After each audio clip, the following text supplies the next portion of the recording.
स्त्री का विश्वास। एक नगर में एक ब्राह्मण और उसकी पत्नी बड़े प्रेम से रहते थे। लेकिन ब्राह्मण की पत्नी का स्वभाव ब्राह्मण के परिवार वालों के प्रति अच्छा नहीं था। परिवार में आए दिन झगड़ा होता रहता था। रोज रोज के कलह से परेशान ब्राह्मण ने अपनी पत्नी के साथ कहीं दूर जाकर रहने का फैसला किया। वह अपने परिवार को छोड़कर अपनी पत्नी के साथ यात्रा पर चला गया। यात्रा बहुत लंबी और थका देने वाली थी। बीच रास्ते में जब ब्राह्मणी को प्यास लगी तो ब्राह्मण ने उसे एक पेड़ की छाया में बिठाया और खुद पानी लेने चला गया। जलाशय दूर होने के कारण उसे वापस आने में थोड़ा समय लगा। जब ब्राह्मण उसी स्थान पर पहुंचा तो उसने अपनी पत्नी को मृत पाया। उसके पास बैठकर ब्राह्मण विलाप करने लगा। तभी एक आकाशवाणी हुई, यदि तुम अपनी पत्नी को अपना आधा जीवन दे दो तो वह जीवित रह सकती है। इसे ब्राह्मण ने स्वीकार कर लिया और उसकी पत्नी जीवित हो गई। दोनों ने फिर आगे का सफर शुरू किया। चलते चलते वे दोनों एक नगर के द्वार पर पहुंचे। ब्राह्मण ने ब्राह्मणी से कहा, तुम यहीं ठहरो, मैं भोजन सामग्री लेकर आता हूं।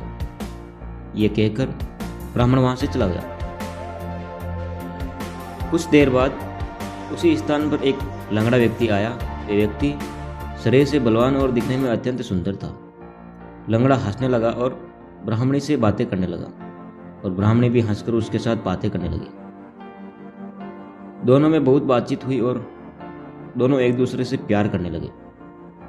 दोनों ने आगे की जिंदगी साथ बिताने का निश्चय भी कर लिया। कुछ देर बाद ब्राह्मण भोजन लेकर वहां पहुंचा तो ब्राह्मणी ने कहा, ये लंगड़ा भी भूखा है, इसे अपने हिस्से का कुछ भोजन दे दो। ब्राह्मण ने ब्राह्मणी की बात मानी और लंगड़े को भोजन कराया। भोजन के बाद जब वे फिर से यात्रा पर निकले तो ब्राह्मणी ने ब्राह्मण से निवेदन किया, इस लंगड़े को भी अपने साथ ले चलो।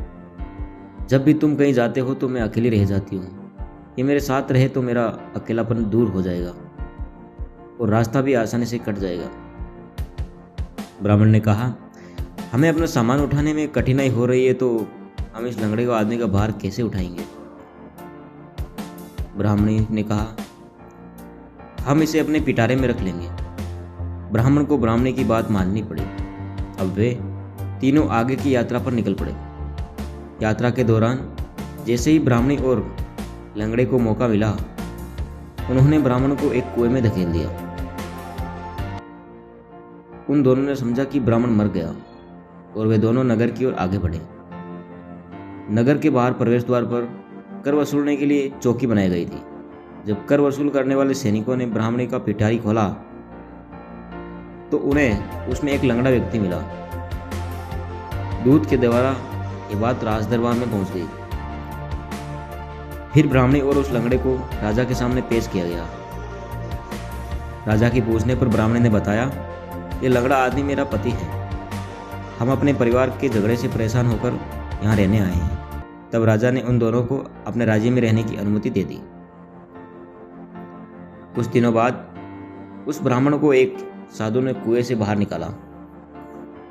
कुएं से बाहर आने के बाद ब्राह्मण उसी राज्य में गया जहां ब्राह्मणी और लंगड़ा रहता था। जब ब्राह्मणी ने ब्राह्मण को देखा तो उसने राजा से कहा, यह मेरे पति का पुराना वैरी है, इसका वध करवा दीजिए। राजा ने ब्राह्मण को मारने का आदेश दिया। राजा की आज्ञा सुनकर ब्राह्मण बोला, राजन, इस महिला ने मुझे कुछ लिया है, मुझे उससे वापस दिला दीजिए। राजा ने ब्राह्मणी से कहा, देवी, तुमने जो कुछ लिया है इसे फिर लौटा दो। ब्राह्मणी ने कहा, महाराज ये झूठ बोल रहा है, मैंने इससे कुछ भी नहीं लिया है। ब्राह्मण ने याद दिलाया कि तुमने मेरा आधा जीवन ले लिया है, सभी देवता इसके साक्षी हैं। ब्राह्मणी ने देवताओं के डर से अपने जीवन का हिस्सा वापस देने का वादा किया, लेकिन जैसे ही उसने वचन दिया उसकी मृत्यु हो गई। तो ब्राह्मणी ने सारी कहानी महाराज को बता दी। महाराज ने ब्राह्मण से क्षमा मांगी और लंगड़े को दंड भी दिया। कहानी का भाव क्या है ये सुन लीजिए। धोखा देने और विश्वासघात करने वालों को इसका बुरा परिणाम भुगतना तय है। किसी का भरोसा नहीं तोड़ें और जिससे आप सच्चा प्यार करते हैं उसे कभी धोखा नहीं दें। धन्यवाद दोस्तों। अगर स्टोरी अच्छी लगी हो तो हमारे चैनल को ज़रूर सब्सक्राइब करें।